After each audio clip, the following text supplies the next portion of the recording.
मुबारक हो, लड़का है।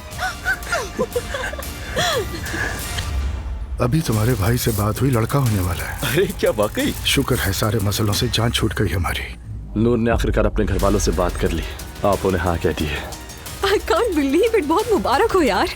सुमैया खाला, आप तो मेरी माँ जैसी हैं, क्या आप मेरे साथ चलकर नूर का हाथ मांगेंगी?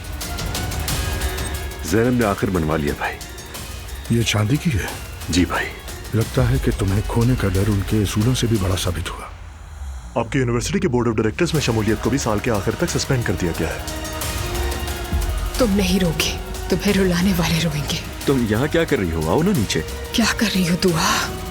तुम्हें जाहिर नहीं होने देना, जिस तरह इसने तुम पर जाहिर नहीं होने दिया। तुम पर प्यार जताया, तुम्हें भी वैसे ही करना है, अपने बच्चों की खातिर। क्या बात है दुआ? अजलान चीट कर रहा है मुझे। मैंने कहा था ना दोबारा बात नहीं होगी। दुआ को कुछ पता तो नहीं चला, बस ये जानना था। दोबारा फोन मत करना, सुना नहीं उसने। तुम्हारा प्लान तो धरा का धरा रह गया। बिल्कुल नहीं, असल खेल तो अब शुरू हुआ है। एमरे क्या हाल है? जाओ जाके कह दो उससे कि मुझसे और मेरे खानदान से दूर रहे वो। मेरे एक बंदे ने उस रात की वीडियो बनाई थी।